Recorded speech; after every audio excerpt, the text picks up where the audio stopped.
writing for my dad. He was the kind of food lover who would, save up. I know that if he went to the French Laundry, he would have been disappointed. He doesn't care about Instagram. He doesn't care about cultural capital. All he cares about is having a meal and feeling like this food is really special and learning something new from the experience. This is Taste. I'm your host, Matt Rodbard. We had to break in on a Saturday with this very cool conversation with Melissa Clark. Melissa is a prolific cookbook author and wears several hats at the New York Times, where she's currently a food reporter, recipe columnist, and most recently the interim restaurant critic, serving alongside Priya Krishna. I've really enjoyed Melissa's recent string of reviews, and most of all, her latest report from New York City and Napa, where she gave Thomas Keller's pioneering restaurants, Per Se and the French Laundry, a fresh set of eyes. The review is a wild ride, and the internet was all over it. How did Melissa find her meals, and what does the current state of the Keller empire say about the modern age of fine dining? We go over it all with this great conversation.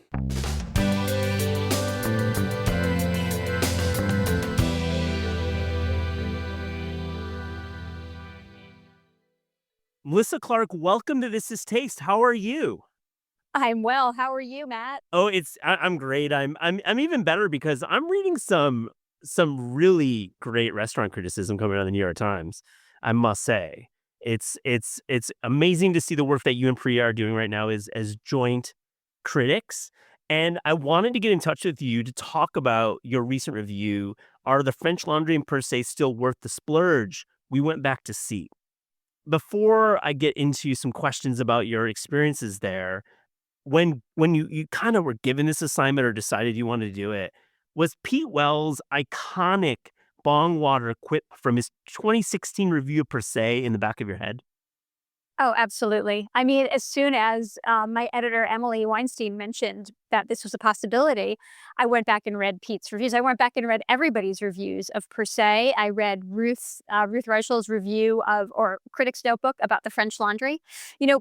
It was important for me to understand the history of the reviews as well as the history of the restaurants. Yeah, I mean, these are some of the most reviewed restaurants in the paper of record, and really, it's important that we check in on these restaurants from time to time as writers in food, because I think the legend of the French Laundry Per Se lasts, even if the culinary side is not quite there. Like, when you're taking this assignment, like, how are you going into this dual review? Well, the first thing, so I did my research in that I read, everything that the Times wrote. I read everything that I could find. I went on to Reddit. I really kind of did a deep dive into what people were saying about these restaurants on social media, just to see, like, what are people thinking, and it was really interesting because I saw it was almost like it was two different worlds. Like, on the one hand, I saw a lot of people who were very critical, and then I saw a lot of people who weren't. So I didn't get a consensus, which made me want to go even more because I wanted to be able to really weigh in.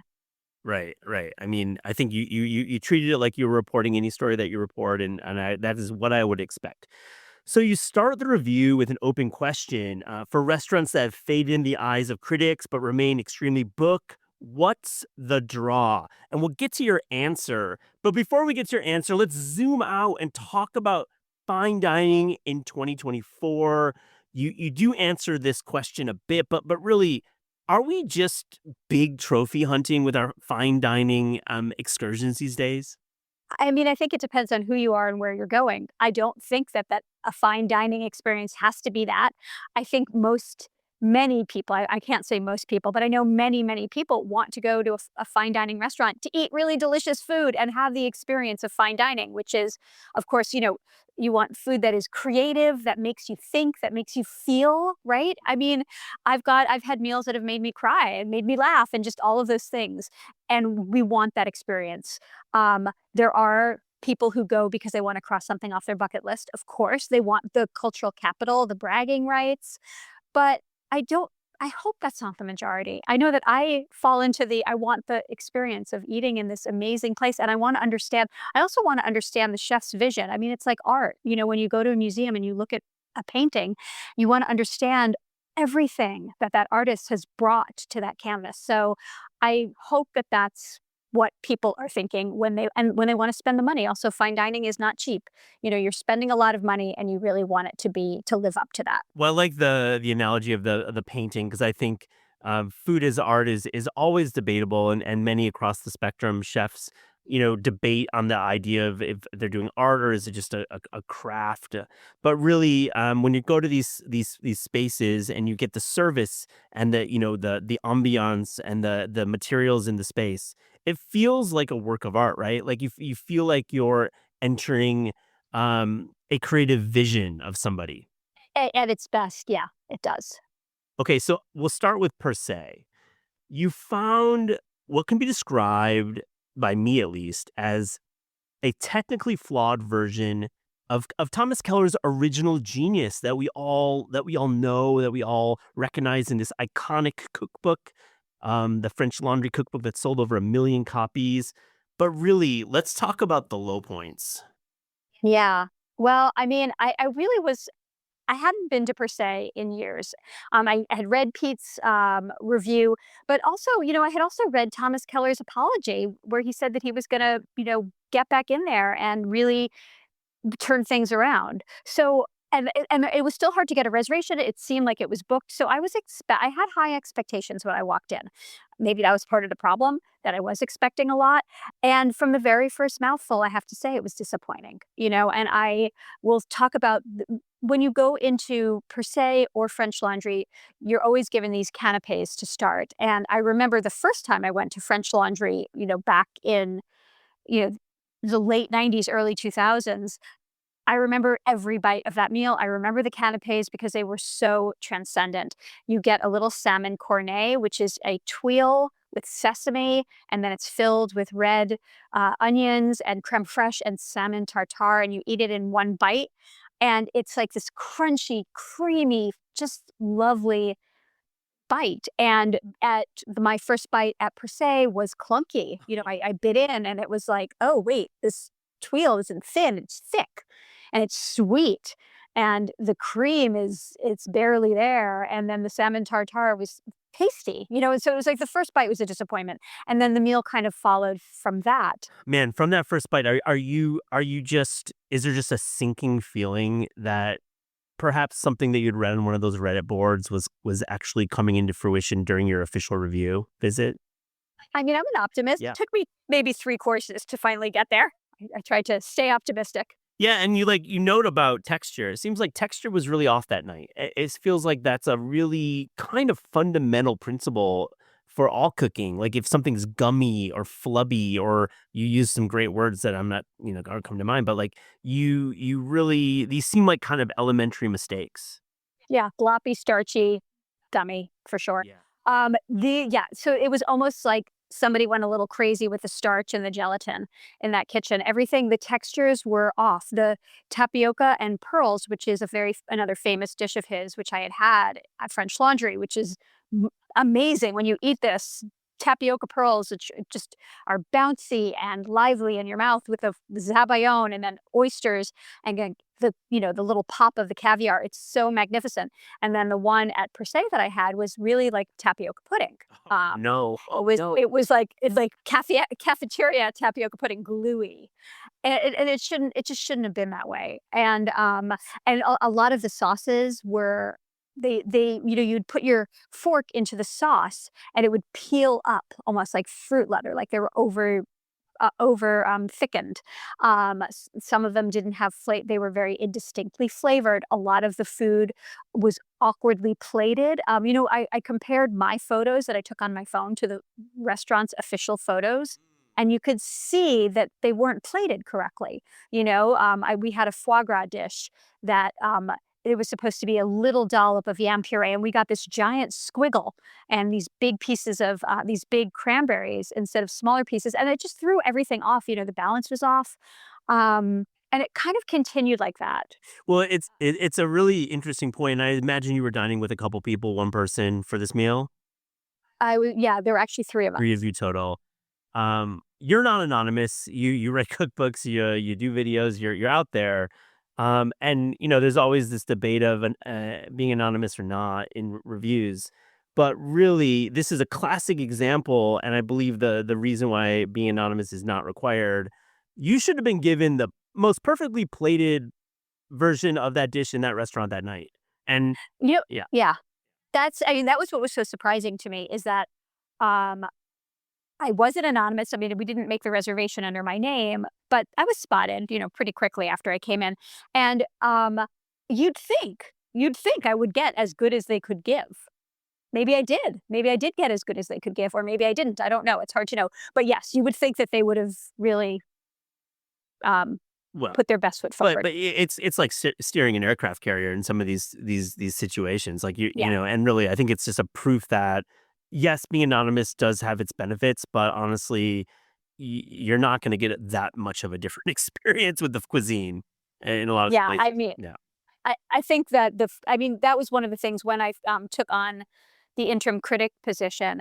I discussed it with my editor, and I was like, I'm not anonymous. And, she said, well, in this day and age, it's really hard to be anonymous. And also, yes, it's going to affect the service, but the food is the food. exactly. I love that point of view.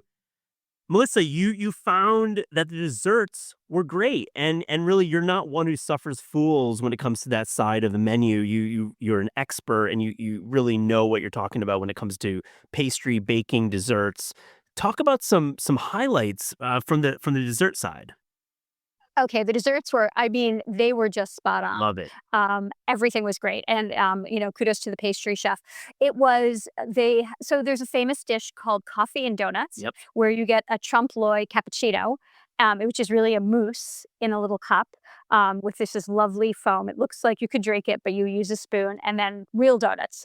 And it was so perfect. It was, it was deeply flavored of coffee and cream. The donuts were light and they came out hot, and they were but not too hot, just right. There was an ice cream, a sticky bun ice cream with a milk tweel, which was phenomenal. It's like, just imagine, it was like the thinnest, crispiest sheath of like sweetened condensed milk, or I'm not sure how they make it, but it's this thin sheath wrapped around this ice cream that just burst with cinnamon, and it was perfect. Those were two of the highlights of that meal. But I mean, everything there were, all the bonbons, all the little miniardies, little cakes, little cookies. Everything was spot on. Wonderful Not to too hear. sweet, perfect texture. I love hearing that. I mean, I feel like you are optimistic as am I, and you can have some bad dishes, but ultimately you saw some positivity from this experience.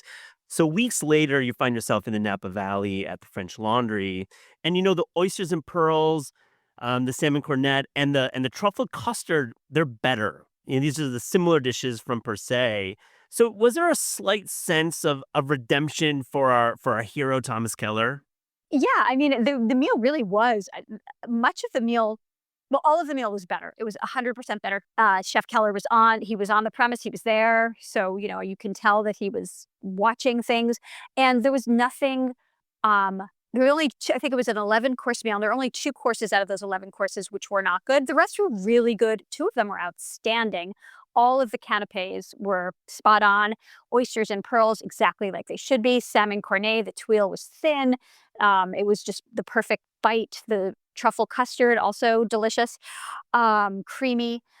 And then there were these 2 courses which were great. There was a skate, seared skate and it had an emulsion of saffron and vanilla, which just tasted like the essence of bouillabaisse. And it was just wonderful. Um, but then, aside from, and then there was a beet salad. Oh, there was this beautiful beet salad with red endive and olive oil, panna cotta, pomegranate seeds. Just stunning and surprising and beautiful. But everything else honestly tasted like, quote, fancy food. Yeah. It was, a piece of perfectly cooked pink meat on a plate with a sauce that was nice. But there wasn't anything else that was exciting. There wasn't any, I don't remember the rest of the meal. I mean, I have it written down, I have lots of notes, but right now, just talking to you, I cannot remember anything else.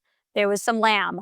And it shouldn't be that way. And it certainly shouldn't be that way for $390 a person. No, absolutely not. And really you use the word fussy. And like even with this improved experience, it still was ultimately a fussy experience. Let's unpack that word that you're using. What does that word mean? And how does it feel to be served fussy food during a 4+ hour marathon session at the French Laundry? The word fussy, it's a funny word because I mean, much of fine dining, of course, as we were saying, is fussy. A lot of work goes into these dishes, right? There's a lot of fussing. That's the point. This is food that you don't make at home. You want professionals to make it, but it shouldn't feel fussy. It should feel like you're eating, just like you're eating the sunshine or you're eating, just something magnificent and easy. And this it felt worked over, it felt like you could see the effort almost. It's hard to describe um, how it makes you feel like, to unpack that word. And I've been thinking about it. Um, it I feels, mean, you're not free. You're being like restricted in a way. You're not feeling like the jazz of a Dhamaka. I'm just using one example. Like I feel like yeah. there's a little jazz there, and when it's like feels like a little bit like just like the script of a long dead composer, it feels fussy. Some of the criticism that I've gotten for my criticism has been that, what's wrong with, letting someone, his restaurants are full. What's wrong with letting someone cook the way they want to cook? Absolutely nothing. But I'm also, my job is to give my informed opinion. And this food wasn't. It just didn't feel special. Yeah. Can I say it was technically perfect, but it wasn't special. It wasn't. It didn't take me anywhere. It didn't take me anywhere. I guess that's the way No, that is best to say I it. like it, Melissa. That's a great way to put it. So I love this section of writing. Quote, both of Mr. Keller's places, like many other restaurants on the world's 50 best, three Michelin star global eating circuit, seem stuck in a bubble of complacency that formed in the early years. It is possible that the price point of these places has nudged out of those who once came for the food in favor of those who come for the pampering and the cultural capital, that great term you use. While your critical observations are beyond sound and this whole experience honestly feels pretty lame, do you feel like you're pouring a little cold water on these folks who are simply trying to catch an Instagram flick, celebrate an anniversary, and just like go to a Thomas Keller restaurant? Yeah, no, I had a lot of thoughts about when I was writing that. And ultimately, I mean, I'm just going to get really personal here, Matt. I'm writing for my dad. Okay. I'm writing this for my dad. My dad he was the kind of food lover who would, save up and want to go to one of these restaurants to experience and to have that, the experience that I was describing at the beginning. And I know that if he went to the French Laundry, he would have been disappointed. He doesn't care about Instagram. He doesn't care about cultural capital. All he cares about is having a meal, with my mom, with his loved one and friends, and feeling like this food is really special and learning something new from the experience. And he's my muse for all of my writing. So I didn't wanna, disparage people who do wanna go for there are reasons to go. I mean, those are frankly pampering and cultural capital are valid reasons to go to a restaurant. I hope I mean, I know it sort of sounded like I was, yeah, like you said, pouring cold water on that, but those are valid. I mean, I go to spas. I love to, and spend hundreds of dollars to have massages once a year, as a special experience. People can find their bliss where they want to. But as a job, as a restaurant critic, my job is to tell people what's going on with the food and what they might expect, especially people who are looking for that transcendent gastronomic experience. Well, thanks for sharing the thought about your father, and I think that's an incredible north star for you in criticism, and really, it makes a lot of sense that there are folks out there who are simply trying to have a great meal and have a great experience. Now, did you dip into the comments? Because I did, and I want to say, just from an eyeball, people are kind of on your side with this one. A lot of firsthand accounts of French Laundry, not being great. Some pretty bad remarks about per se. Also, definitely some Thomas Keller defenders. Fair enough. Do you check out those comments? I try not to. They will kill you as a reviewer. I read all my comments on my recipes because I learn from them. But and my review hat, I have people watching them for me to see if there's anything that I need to know. But Yeah. I don't go in myself. No, that's really fair, and that feels like the right balance there. But you peeked at him a little bit. I did. I did. I I peeked. hear it. Okay. Okay, so like generally speaking, Melissa, how's the reviewing been going? And when you decided to take on this co-temporary role, while the paper decides on who the full timer is going to be. I mean, did you have to do some preparation? I mean, I know when critics take over in other cities, like I remember Solejo in San Francisco made it a great exercise, and it was really cool to see her visit a bunch of places and write about it. I mean, how did you get ready for this big job? Yeah, well, so I'm actually I was kind of ready my whole life. You know, when I was brought up eating at restaurants. That was my family's way of celebrating, communicating, being together. I traveled a lot through France with my family. My parents were psychiatrists, and my dad's aim in life was to eat at every Michelin-starred restaurant in France. And they took us kids. We exchanged houses every August. Every August, a French family came to stay in our house, and we stayed at a French family's house. So I've been going out to eat in, at least for French food, I will say, specifically since I was a kid. So that I had a really good education. I worked in restaurants, I worked in kitchens, so I have that as well. I have the kitchen side of it, and then for this job particularly, I went as soon as I heard that I was going to be doing this. I went out and I ate in every place I could in New York. I mean, I just went out to dinner all the time because I needed to understand the context of what's happening in New York right now. Because, you're not just reviewing from your memories of what food was, you're reviewing from what are people doing that's exciting in New York. And, that was really fun because the food in New York right now is phenomenal. Yep. We are so lucky.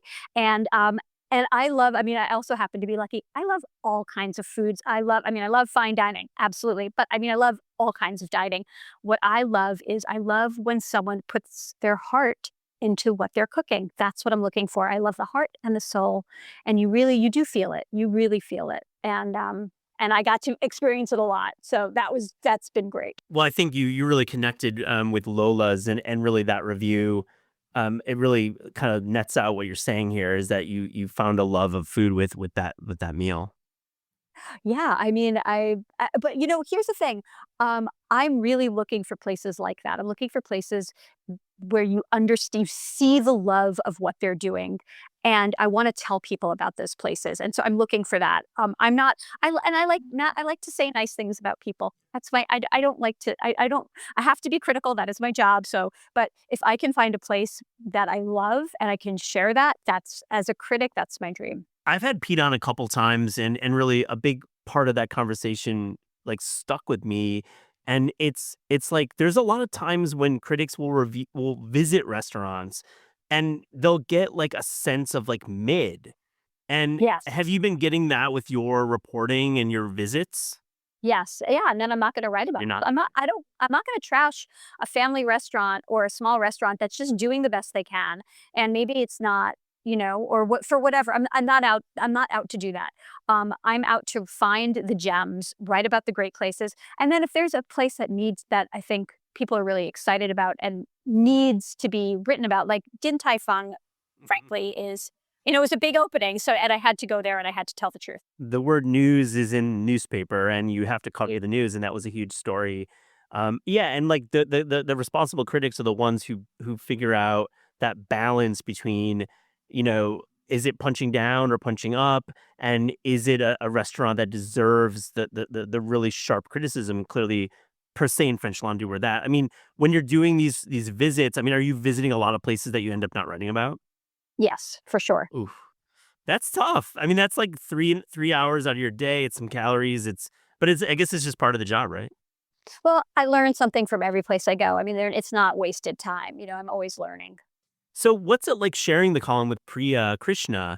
And really, do you see a benefit to sharing the title? I mean, I love both of your writing, and I think you both have really signature voices, and you both obviously come at it from different backgrounds and points of view.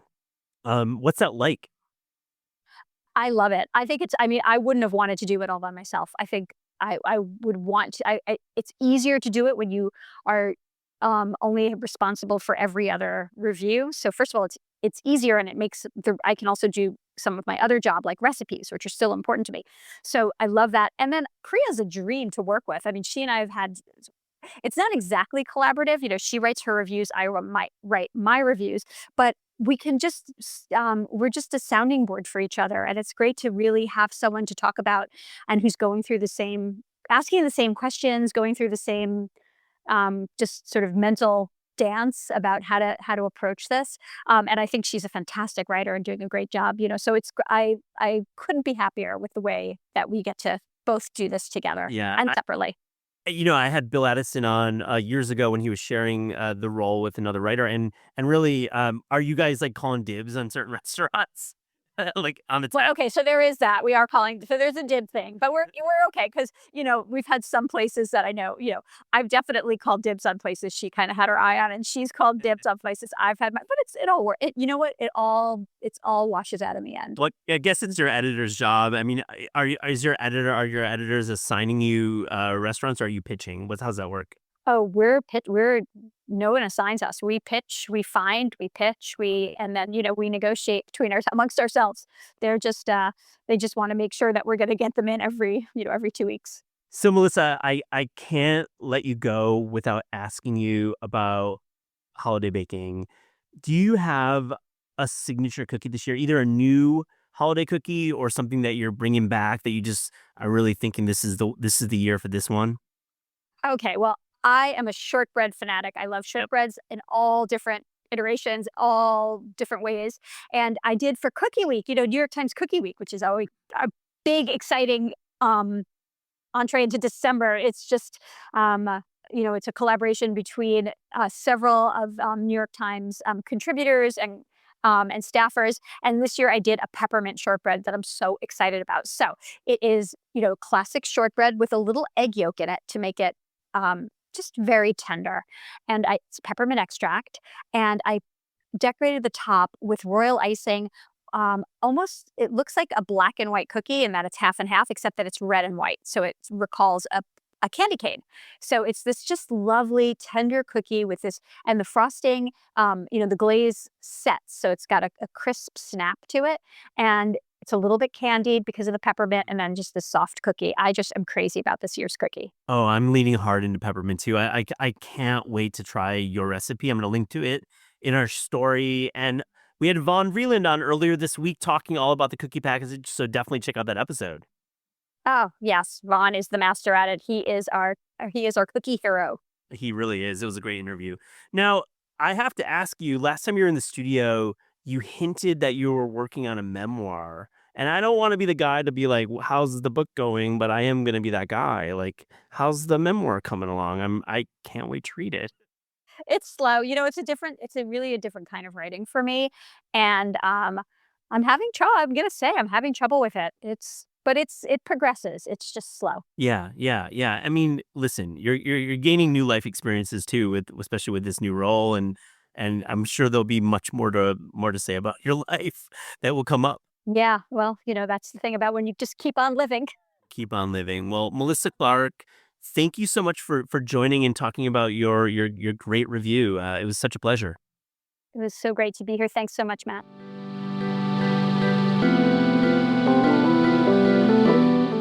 This is Taste is hosted by Eliza Abarbanel and me, Matt Rodbard. The show is produced by Shalia Harris and Pat Stango and edited by Clayton Gumbert. Theme music by Steve Rydell. Visit Taste online at tastecooking.com and make sure to subscribe to our newsletter for updates on all cool things that are happening.